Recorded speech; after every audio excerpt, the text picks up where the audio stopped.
J'étais à la soirée de la fête de la musique à l'Institut du monde arabe. C'était la meilleure fête de la musique que j'ai fait et c'était le meilleur endroit pour aller fêter la musique. La sécurité pour rentrer, les frites elles étaient à 2 euros, les boissons à 1 euro presque, il y avait des toilettes, il y avait des familles avec des enfants, c'était vraiment une ambiance incroyable. On a dansé sur de la debke, c'était vraiment génial et on est parti à 19h30, 20h. On a quitté l'endroit, je pense qu'il devait être 23h30, quelque chose comme ça. Bon, on sort. Quand on sort, je sais qu'on ne peut pas prendre le métro parce que la situation elle est catastrophique, que dehors c'est blindé de monde. Donc si je prends un taxi, je vais rentrer le lendemain matin. Et du coup, la seule option qui s'offre à moi, c'est de prendre un Vélib. Mon ami, lui, il habite dans une autre direction, donc il m'accompagne jusqu'à mon Vélib parce que, vous voyez, la fête de la musique, c'est sympa, c'est vraiment la fête de la musique de 19h à 22h30 et ensuite, c'est juste la fête de l'enfer. Donc il m'accompagne jusqu'à mon vélo, je monte sur le vélo, j'arrive sur le pont qui mène vers Châtelet. Mais j'aurais jamais dû passer par là, et dans le sens où je ne connais pas d'autre chemin pour rentrer chez moi. J'avance et là je vois que les pistes cyclables c'est complètement mort. Et je vois que ma seule solution pour pouvoir rentrer chez moi, c'est de suivre les motos et les autres vélos. Parce que s'il y a un vélo devant qui arrive à se frayer un chemin, nous on suivait tous derrière pour pouvoir accéder dans la même file que lui.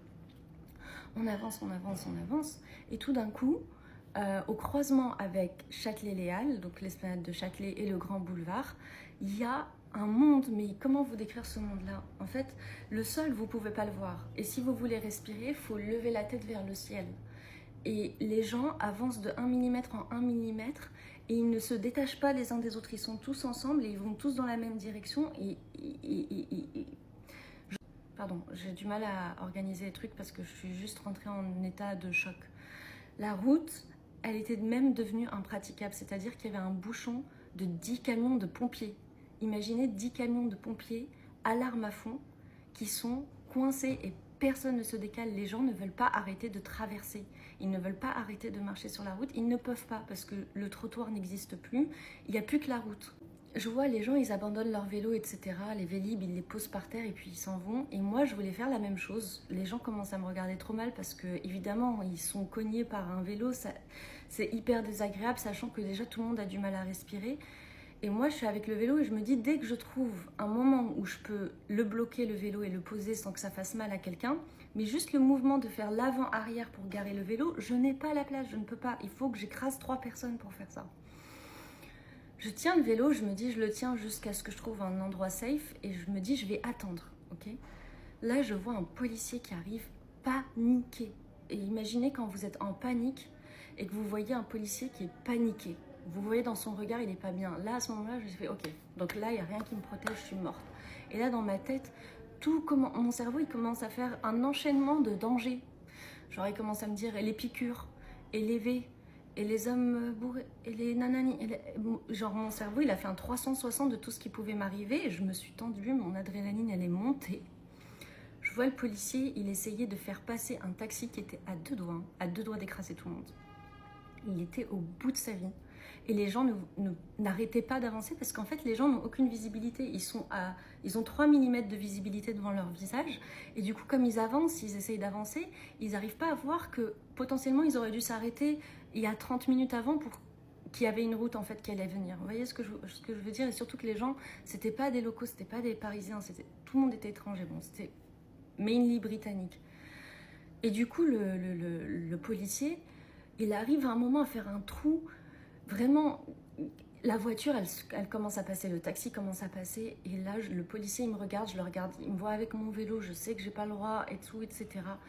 Je mets un coup de pédale, je vous jure, le coup de pédale, il m'a envoyé à 100 mètres plus loin en un coup de pédale. J'ai suivi le taxi parce qu'il y avait le vide qui se créait derrière. Et j'ai suivi pour me sortir de là. J'ai réussi à me sortir de ce bouchon horrible. Et ensuite, j'ai accéléré, j'étais en adrénaline à fond. Et je me rappelle même plus de comment j'ai pédalé en fait jusqu'à Grand Boulevard. Je suis à fond, je vois autour de moi, on n'est que des filles sur les trottinettes, les vélos. Et toutes les filles, on se regarde, on est en mode, là il faut qu'on rentre quoi, il faut plus rester. Toutes les filles, on roule hyper rapidement. Je suis à fond, elles sont à fond. À un moment, on peut rejoindre une piste cyclable, on se remet toutes sur la piste cyclable. Il y a une voiture qui est garée sur la piste cyclable, on va toutes pour doubler. Elles ont doublé avant moi et je me retrouve là et à un moment, je vais pour doubler parce qu'il n'y a plus de terre-plein. Mais en fait, il y avait un micro terre-plein de 2 mm. Avec la vitesse à laquelle j'allais et ce terre-plein et les vélib qui sont lourds et qui ne sont pas faits pour dépasser des micro millimètres comme ça, je tourne à gauche, le vélib il se met à vibrer, vibrer, vibrer.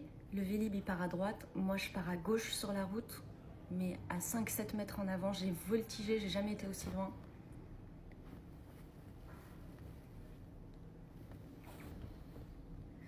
Et c'est pas la peine que je vous montre ma hanche gauche parce que déjà j'arrive même pas à marcher, mais elle est bleue. Elle est bleue. Je me retrouve sur la route allongée. Je sais pas comment j'arrive à me relever tout de suite. Et là, je me retourne et il y a 7 personnes avec moi sur la route qui sont venues du trottoir, des garçons, des filles. Les filles qui étaient avant moi avec les vélos et les trottinettes, elles se sont arrêtées, elles ont fait demi-tour. En fait, j'ai hurlé, mais je sais pas à quel moment je me suis retrouvée aussi loin. Je me lève, les filles, les mecs qui sont descendus sur la route, tout le monde me prend, ils prennent le vélo, ils me mettent sur le côté, sur le trottoir. Il y avait 2 garçons qui étaient adorables. Si vous voyez cette vidéo, merci, merci infiniment. Ils étaient là genre, est-ce que t'as un truc de cassé? Attends, reste, ne repars pas tout de suite. Moi je voulais repartir tout de suite parce que j'étais trop en mode trauma de l'enfer duquel j'étais sortie derrière. J'étais là genre, il faut que je me barre, je rentre chez moi.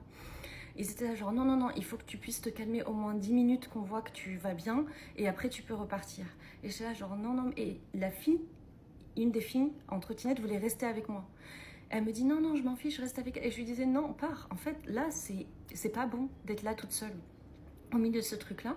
Si toi, t'es avec moi, ça va rien changer. J'ai vu que les 2 mecs, ils avaient l'air vraiment très réglo. Je lui ai dit enfuis-toi, rentre chez toi, rentre chez toi, rentre chez toi. Elle me dit c'est vrai, vraiment avec l'air désolée de me laisser. Vraiment un concept de film de guerre. Et la fille, elle part. J'attends un peu, je vois mon jean que j'adore. Et franchement, je sais pas si vous m'avez porté l'œil parce que hier vous m'avez toute saucée sur ma tenue, mais mon jean est mort, mon jean favori il est mort, c'est pas grave. Je vois que j'ai rien de cassé, que j'ai l'air d'avoir juste des blessures. Le mec il me dit est-ce que tu peux plier ta jambe et tout, etc. Je lui dis oui, il me fait tu veux rentrer? Je lui dis oui. Et il me dit ok vas-y, je lui dis s'il te plaît remets-moi juste le vélo, il est trop lourd et je tremblais trop. Je lui dis remets-le moi sur la route. Il me fait bien sûr et tout, il me le remet sur la route, je rentre chez moi. Et j'arrive chez moi. J'ai pris une douche de bétadine. Je me suis assise, je tremblais encore. Mais je crois que je tremble encore ce matin. Et j'ai pris une douche totale. J'ai mis de la bétadine partout sur mon corps. Et je suis allée me coucher. Mais je parlais au téléphone avec mon meilleur pote. Ma voix était tellement haute, je n'arrivais pas à me calmer. Je me rappelle que quand je suis tombée sur la route et que je me suis relevée, tellement le choc était puissant, j'ai compté mes doigts de pied comme j'étais en tonk. Je vous jure que j'ai compté mes doigts de pied pour être sûre qu'ils étaient tous là. Ma hanche gauche ce matin, je n'arrive pas à marcher. Donc en réalité, je crois que j'ai des chocs, des vrais traumas. Mais je me suis pas rendu compte sur le coup avec l'adrénaline. Et là, ce matin, j'ai les premiers blocages qui commencent à arriver. Donc je pense pas que j'ai besoin d'aller à l'hôpital. Mais juste pour vous dire à quel point c'était chaud. Je pensais pas me réveiller ce matin avec des taches de bétadine sur mon pyjama, quoi. Voilà, ça pourrait se passer véritablement différemment et puis je pense que je ressortirai plus jamais de ma vie. Si je ressors pour la fête de la musique, c'est en bas de la maison ou sinon tout le monde vient à la maison faire une soirée mais plus jamais dehors.